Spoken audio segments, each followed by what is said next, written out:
Hello दोस्तों, हमने पिछले वीडियो में विद्युत क्षेत्र और विद्युत तीव्रता पर बेस्ड क्वेश्चंस किए थे। उसी सीरीज़ में हमारे अगले क्वेश्चंस है।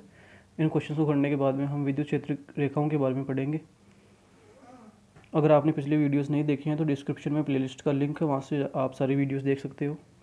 तो हमारा पहला क्वेश्चन है कि एक 5×10⁻⁴ कूलम आवेश पर 2.25 न्यूटन का बल कार्य करता है, तो उस बिंदु पर विद्युत क्षेत्र की तीव्रता हमें ज्ञात करनी है।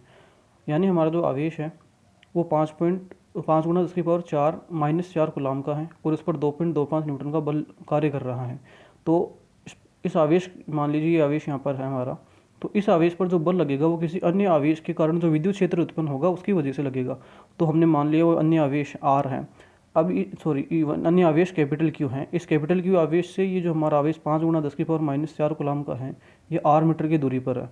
तो इस क्यू कूलम के आवेश से इस 5×10⁻⁴ कूलम के आवेश पर 2.25 न्यूटन का बल लग रहा है। तो हमें यह ज्ञात करना है कि इस क्यू के कारण इस जहाँ पर ये 5×10⁻⁴ कूलम का आवेश स्थित है, जो कि क्यू से आर मीटर की दूरी पर स्थित है।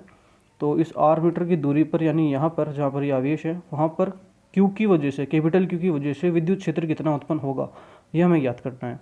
तो इसको हमने देखा था इसके लिए फॉर्मूला कि हमारे पास में अगर हमें बल दिया हुआ हो कि इस पर हमें बल दिया हुआ है और उसका हमें आवेश का मान दिया हुआ है, तो इस पर जो लगने वाला विद्युत क्षेत्र है उसको हम लिखते हैं F/Q से।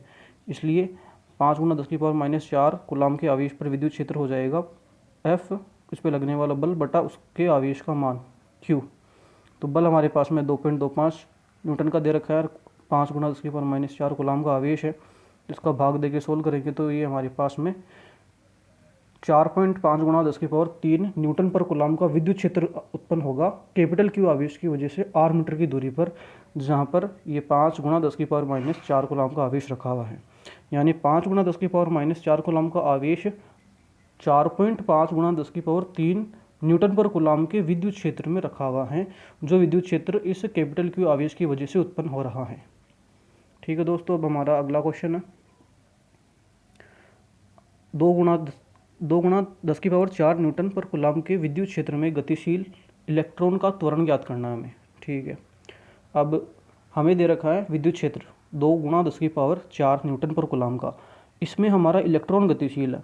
अब हमें पता है इलेक्ट्रॉन का जो आवेश होता है इलेक्ट्रॉन पर वो होता है हमारे पास में 1.6×10⁻⁻19 कूलम का। अब किसी भी विद्युत क्षेत्र में जिसकी तीव्रता हमें दे रखी है उसमें अगर कोई क्यू कूलम का आवेश स्थित हो, तो विद्युत क्षेत्र की वजह से उस क्यू कूलम के आवेश पर जो बल लगता है उस बल का मान हमारे पास में F/Q×E होता है, जहाँ पर Q होता है वो आवेश और E होता है विद्युत क्षेत्र। तो इलेक्ट्रॉन है इस विद्युत क्षेत्र के अंदर, इसलिए यहाँ पर जो इलेक्ट्रॉन पर बल लगेगा इस 2×10⁻⁴ न्यूटन पर कूलम की वजह से वो लगेगा इतना। दोनों को गुणा करेंगे, ये इलेक्ट्रॉन का आवेश 1.6×10⁻⁻19 और ये विद्युत क्षेत्र की तीव्रता 2×10⁻⁴ न्यूटन पर कूलम। इनको जब गुणा करके सरल करेंगे तो बल हमारे पास आएगा, जो इलेक्ट्रॉन पर बल लग रहा है उस बल का मान हमारे पास में F बराबर ये इतना। गुणा करने पर 1.6 को 2 से करेंगे 3.2 और 10⁻⁻19 प्लस 4 होगा 10⁻⁻15 न्यूटन। तो इलेक्ट्रॉन के ऊपर जो बल लगेगा वो लगेगा 3.2 × 10⁻⁻15 न्यूटन का। अब हमें पता है कि किसी भी अमद्रव्यमान के कण पर जब वो ए त्वरण से गति करता है तो उसमें जो बल होता है, उस पर जो बल लगता है उसका मान हमारे पास में होता है F = m×E। अब इसी फॉर्मूले की सहायता से हम इस इलेक्ट्रॉन का त्वरण ज्ञात करेंगे, क्योंकि हमें बल मिल गया विद्युत, इस इलेक्ट्रॉन के ऊपर इसके विद्युत आवेश की वजह से ये विद्युत क्षेत्र इस पर बल लगा रहा है, उसका मान हमने निकाल लिया 3.2 × 10⁻⁻15। अब ये जो इलेक्ट्रॉन पर जो बल लगेगा उसकी वजह से इलेक्ट्रॉन गति करेगा, उस गति में जो उसमें त्वरण उत्पन्न हो रहा है इलेक्ट्रॉन में, उसका मान हम इस फॉर्मूले से निकाल लेंगे अब F = ma से। तो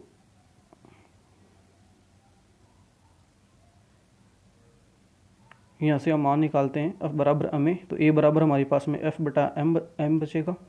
F है जो इलेक्ट्रॉन पर बल लग रहा है वो, उसका मान ये रहा, और m/E यहाँ पर मास ऑफ इलेक्ट्रॉन है, इलेक्ट्रॉन का द्रव्यमान। तो इलेक्ट्रॉन का द्रव्यमान होता है 9.1 × 10⁻⁻31 किलोग्राम और बल ये रहा 3.2 × 10⁻⁻15 न्यूटन। अब भाग देंगे, सोल्व करेंगे इसको, तो आंसर आएगा हमारे पास में 3.5 × 10⁻15 मीटर पर सेकंड स्क्वायर। यानी कि जब ये जो इलेक्ट्रॉन है वो 2 × 10⁴ न्यूटन पर कूलम की विद्युत क्षेत्र में गति करता है, उस पर जो आरोपित बल होता है विद्युत क्षेत्र इलेक्ट्रॉन पर बल लगाता है उसके आवेश की वजह से, और उस बल का मान हमारे पास में इतना आता है, और उस बल की वजह से जो इलेक्ट्रॉन के अंदर त्वरण उत्पन्न होता है उसका मान हमारे पास में इतना आता है 3.5 × 10⁻15 मीटर पर सेकंड स्क्वायर। ठीक है दोस्तों, आपको ये दोनों क्वेश्चन से सिंपल से समझ में आ गए होंगे। अब आगे हम विद्युत क्षेत्र रेखाओं के बारे में पढ़ेंगे।